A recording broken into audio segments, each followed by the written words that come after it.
নমস্কার বন্ধুরা, আজকে আমি বানাতে চলেছি খুব সহজ, খুব টেস্টি আর খুব কম খরচে তৈরি হয়ে যাবা আমাদের সকলের প্রিয় দারুণ একটা চিকেন সসেজের রেসিপি। আর এই চিকেন সসেজটা একদম দোকানের মতো কিন্তু প্রিজারভেটিভ ছাড়া কি করে বাড়িতেই সহজে বানিয়ে নিতে পারবে আর সেটাকে কি করে বেশি দিনের জন্য স্টোর করে রাখতে পারবে সেটা জানার জন্য ভিডিওটা শেষ পর্যন্ত দেখতে থাকো। আর আমি সুস্মিতা তোমাদেরকে আমার চ্যানেল ইয়ামিরস বাংলাতে স্বাগত জানাই।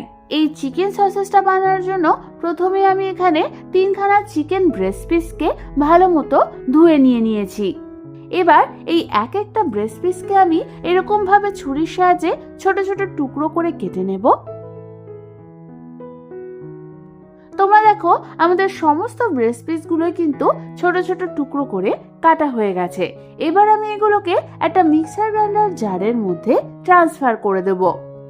মিক্সির মধ্যে সমস্ত চিকেনগুলো দেওয়া হয়ে গেলে এবার আমি এর মধ্যে একে একে দিয়ে দেব স্বাদ অনুযায়ী নুন, 1 চামচ পরিমাণ চিলি ফ্লেক্স, 1 চামচ পরিমাণ গোলমরিচের গুঁড়ো, 1 টেবিল চামচ পরিমাণ আদা রসুন বাটা, 2 টেবিল চামচ পরিমাণ কর্নফ্লাওয়ার, 2 টেবিল চামচ পরিমাণ ময়দা, আর আমি এর মধ্যে একখানা ডিম ফাটিয়ে দিয়ে দেব। এবার আমাদের এই সমস্ত কিছুকে একদম স্মুথ করে পেস্ট করে নিতে হবে। চিকেনটা ভালো মতো পেস্ট করা হয়ে গেলে সেটাকে আমি একটা বোলের মধ্যে ট্রান্সফার করে দেব। তোমাদের এখানে একটা কথা বলে রাখি, চিকেনের পেস্টটা যত স্মুথ হবে তত কিন্তু তোমাদের চিকেন সসেজের টেক্সচারটা ভালো হবে। এবার চিকেন সসেজটা গড়ে নেওয়ার পালা। তার জন্য আমি এখানে নিয়েছি এরকম টুকরো টুকরো করে কাটা অ্যালুমিনিয়াম ফয়েল। তোমরা এর পরিবর্তে ক্লিন ফিল্মও নিতে পারো। এবার আমি দু হাতেই প্রথমে সাদা তেল ভালো মতো মেখে নেব। তারপর আমাদের ওই বানিয়ে নেওয়া চিকেন পেস্ট থেকে কিছুটা পরিমাণ নিয়ে হাতের সাহায্যে এরকম লম্বা ভাবে সরু করে রোল করে নিতে হবে। মোটামুটি ঠিক এরকম লম্বা রোল করা হয়ে গেলে এই চিকেনের পেস্টটাকে আমি অ্যালুমিনিয়ামের ফয়েলের একদম ধারে বসিয়ে দেব। তারপর আমাদের ঠিক এইভাবে এটাকে ফোল্ড করে নিতে হবে। ভালো মতো অ্যালুমিনিয়াম ফয়েলটা ফোল্ড করা হয়ে গেলে এর দুধারটাকে আমাদের যেরকম ক্যাডবেরির র্যাপারগুলো মোড়াই সেইভাবে মুড়িয়ে সিল করে দিতে হবে। তোমরা যত এটাকে দু সাইড দিয়ে ভালো মতো টাইট করে সিল করবে তত তোমাদের চিকেন সসেজের শেপটা ভালো আসবে। তোমরা দেখো আমাদের একটা চিকেন সসেজ গড়া হয়ে গেছে। এবার আমি এটাকে অন্য জায়গায় রেখে দিয়ে ঠিক একই পদ্ধতিতে বাকিগুলোকেও গড়ে নেব।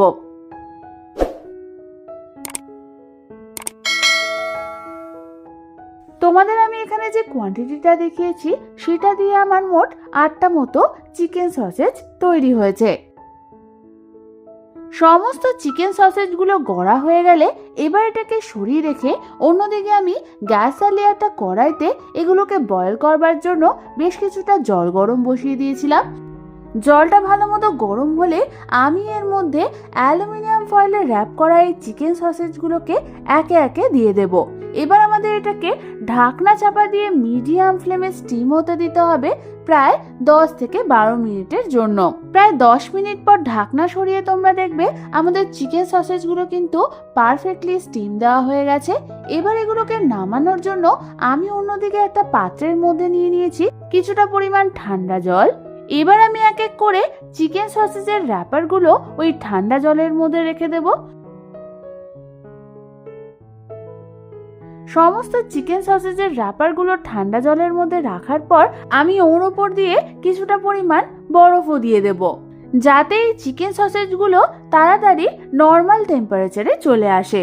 প্রায় 4 থেকে 5 মিনিট পর আমরা এবার র্যাপারগুলোকে ছিঁড়ে চিকেন সসেজগুলোকে থেকে বার করে নেব। তোমরা দেখো তৈরি হয়ে গেল আমাদের দারুণ স্বাদের একদম দোকানের মতন কিন্তু প্রিজারভেটিভ ছাড়া চিকেন সসেজ। এই চিকেন সসেজগুলো এত সহজে তৈরি হয়ে যায় আর এত দারুণ খেতে হয় যে তোমরা একবার বাড়িতে বানিয়ে খেলে তোমাদের বাড়ির সকলেরই খুবই ভালো লাগবে। আর এই চিকেন সসেজগুলোকে তোমরা এয়ারটাইট কন্টেনার কিংবা জিপলক ব্যাগে ভরে ডিপ ফ্রিজে স্টোর করে রাখতে পারো প্রায় 1 সপ্তাহের জন্য।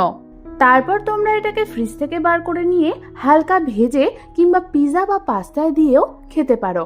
তাহলে আর দেরি না করে বাড়িতে এই চিকেন সসেসটা ঝটপট বানিয়ে ফেলো। এই রেসিপিটা ভালো লেগে থাকলে একটা লাইক অবশ্যই করে দিও। আর এরকম দারুণ দারুণ রেসিপি আরও আমার কাছ থেকে পেতে হলে আমার চ্যানেলটাকে সাবস্ক্রাইব করতে কিন্তু একদম ভুলো না। আজ তাহলে পর্যন্তই, আমি আবার চলে আসবো তোমাদের কাছে নতুন কোনো রেসিপি নিয়ে।